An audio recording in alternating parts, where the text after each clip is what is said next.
Hello दोस्तों, वापस से एक और न्यू वीडियो में सभी का दिल से स्वागत करता हूँ। और एक बार की तरह आज एक बार फिर से मैं लव स्टोरी लेके आया हूँ, जिसे आप लास्ट तक सुनिएगा, ऐसी मेरी रिक्वेस्ट है। तो दोस्तों, ये कहानी का दूसरा पार्ट है। पहला पार्ट अभी तक नहीं देखा है तो जाके पहले पहला पार्ट देख लीजिए और लिंक डिस्क्रिप्शन में मिल जाएगी।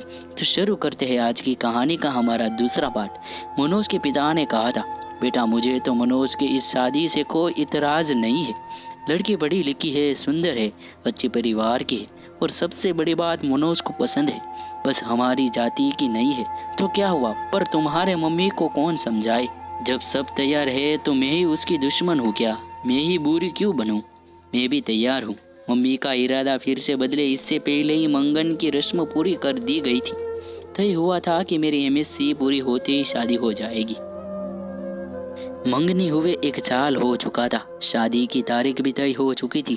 मनोज के बाबा की मौत न हुई होती तो हम दोनों अब तक हनीमून मनाकर कुल्लू मनाली शिमला से लौट चुके होते और 3 महीने के बाद मैं भी मनोज के साथ अमेरिका चली जाती। पर अब 6-7 महीने तक साइन नहीं है। अंततः शादी अब तभी होगी, ऐसा मनोज की मम्मी ने कहा है। पर मनोज शादी के टलने से खुश नहीं है। इसी के लिए अपने घर में उससे खुद ही बात करनी होगी। हाय, यदि मेरे घर से कोई रुकावट होती तो मैं उससे दूर करने का प्रयास करती, पर मैं क्या करूं। माना कि उसके भी कुछ जज्बात है। 4-5 वर्षों से हम दोस्त की तरह मिलते रहे हैं, प्रेमियों की तरह साथ साथ भविष्य के सपने भी बुनते रहे हैं, किंतु मनोज को कभी इस तरह से कमजोर होते नहीं देखा। यद्यपि उसका बस चलता तो मंगन की दूसरी ही दिन शादी कर लेता, पर मेरा फाइनल साल था, इसलिए वह मन मनोज कर रह गए। प्रतीक्षा की लंबी घड़ियां हम कभी मिलकर कभी फोन पर बात करके काटते रहे। हम दोनों बेताबी से शादी के दिन का इंतजार करते रहे। दूरी सहन नहीं होती थी, साथ रहने व एक हो जाने की इच्छा बलवत्ती हो जाती थी।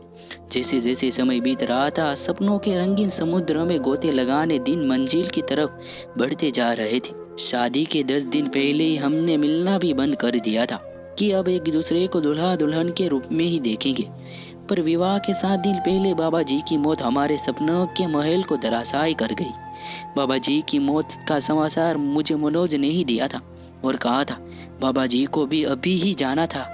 हमारे बीच फिर अंतहीन मरुस्थल का विस्तार है। लगता है अब अकेले ही अमेरिका जाना पड़ेगा। तुमसे मिलना तो मुक्त तृष्णा बन गया है। 13वीं के बाद हम दोनों गार्डन में मिले थे। वह बहुत भावुक हो रहा था। रति, तुमसे दूरी अब सहन नहीं होती।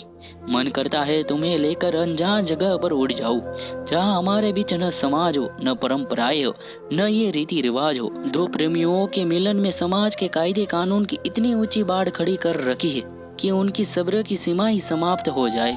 चलो रति, हम कहीं भाग चले। मैं तुम्हारा निकट सानिध्य चाहता हूँ। इतना बड़ा शहर है, चलो किसी होटल में कुछ घंटे साथ बिताते हैं। जो हाल मनोज का था वही मेरा भी था। एक मन कहता था कि अपनी खींची लक्ष्मण रेखा को मिटा दे, किंतु दूसरा मन संस्कारों की पिन चुबा देता कि बिना विवाह यह सब ठीक नहीं। वैसे भी एक बार मनोज की इच्छा पूरी कर दी तो वह चाह फिर बार बार सिर उठाएगी नहीं। यह ठीक नहीं। क्या ठीक नहीं रति? क्या तुमको मुझ पर विश्वास नहीं? पति पत्नी तो हमें बनना ही है। मेरा मन आज जीत पर आया है। मैं भटक सकता हूँ रति, मुझे संभालो। गार्डन के एकांत चुटपुटे में उसने बाहों में भरकर बेतहाशा चूमना शुरू कर दिया था। मैंने भी आज उसे छूट दे दी थी ताकि उसका आवेग कुछ शांत हो, किंतु मनोज की गहरी सांसें और अधिक समा जाने की चाह मुझे भी बहकाए उससे पूर्व ही मैं उठ खड़ी हुई। अपने को संभालो मनोज, यह भी कोई जगह है बहकने की। मैं भी कोई पत्थर नहीं, इंसान हूँ। कुछ दिन अपने को और संभालो। इतने दिन से अपने को संभाल ही रहा हूँ। जो तुम चाह रहे हो वही हमारी समस्या का समाधान तो नहीं है।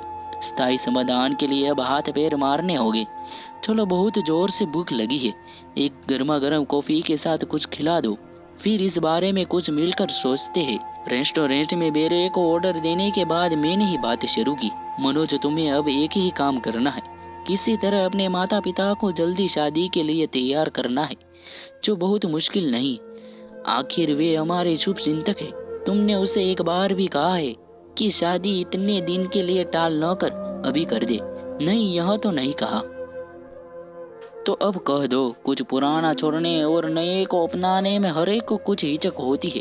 अपनी इंटरकास्ट मैरिज के लिए आखिर वह तैयार हो गई। न तुम देखना, बिना सायों के शादी करने को भी वह जरूर मान जाएंगे। मनोज के चेहरे पर खुशी की एक लहर दौड़ गई थी। तुम ठीक कह रही हो रति, यह बात मेरे ध्यान में क्यों नहीं आई। खाने के बाद तुम्हें घर पर छोड़ देता हूँ। कोर्ट मैरिज की डेट भी पास आ गई है, उसे भी आगे नहीं बढ़ाने दूंगा। ठीक है, अब मैरिज वाले दिन कोर्ट में ही मिलेंगे। मेरे आज के व्यवहार से डर गई क्या? इसी बीच फोन करने की इजाजत तो है या वह भी नहीं है? चलो फोन करने की इजाजत दे देते हैं। रजिस्ट्रार के ऑफिस में मैरिज की फॉर्मेलिटी पूरी होने के बाद हम दोनों अपने परिवार के साथ बाहर आए तो मनोज की जीजाजी ने कहा, मनोज अब तुम दोनों की शादी पर कानून की मुहर लग गई है। रति अब तुम्हारी हुई। ये जमाई बाबू, ये इंडिया है, वहाँ तो वीजा के लिए यह सब करना पड़ा है, वरना इससे हम शादी नहीं मानते। हमारे घर की बहू रति विवाह संस्कार के बाद ही बनेगी। मेरी मम्मी ने कहा। वह तो मजाक की बात थी। मम्मी अब आप लोग घर चले, मैं तो इन दोनों से पार्टी लेकर ही आऊंगा।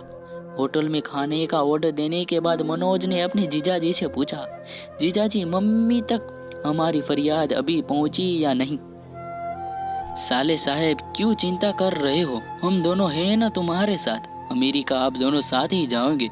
मैंने अभी बात नहीं की है, मैं आपकी इस कोर्ट मैरिज हो जाने का इंतजार कर रहा था।